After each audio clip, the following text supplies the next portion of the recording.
Good morning. It's Wednesday, May the 6th, and this is Wisdom for Your Week.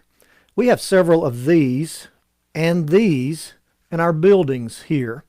We also have several professional firefighters in our church who make sure these are well maintained for us. And this is for our protection because we know how dangerous fire is. I'm sure in your own home you're diligent to protect your family against the danger of fire. But what about the danger of sin? How diligent are we to protect ourselves from the fire of sin that can be just as dangerous in our lives as an actual fire would be in this building? If you think that analogy doesn't fit, then listen to what Proverbs 6:27 and 28 has to say. It says, "Can a man scoop fire into his lap without his clothes being burned? Can a man walk on hot coals without his feet being scorched?" Those are both rhetorical questions. That means they're questions where the answer is already known. The answer is obvious. And in this case, the obvious answer is no. You can't play around with fire without getting burned.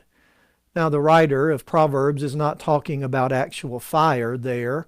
He's talking about sin. Specifically in this case, sexual sin, like adultery. And the message is very clear. He says, don't think that you can get away with sexual immorality, with adultery, with cheating on your spouse, because that's like playing with fire.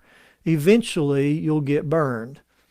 You might get away with it for a while, but eventually the truth will come out. And even if that truth is not made public, there is still great damage done to marriages and to families and to children and to homes and reputations and to Christian influence.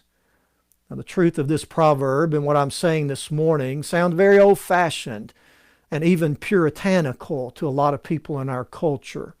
Sexual immorality is winked at today. It's almost assumed in our culture. Movies and television and music portray sexual immorality as normal, certainly not sinful or dangerous. And while you as an adult might not be influenced by that, your children or your grandchildren probably would be. Solomon wrote this wisdom largely for the benefit of his sons, his children. And he wrote it to warn them of the danger of sin. All kinds of sin, but especially the danger of sexual sin. And his message was, avoid it. Run from it. Don't play around with it. Don't entertain the thought of sexual immorality. Don't hang around with people who tempt you to participate in sexual sin. Why? Because it's like playing with fire. Eventually, you'll get burned. And that's wisdom for your week.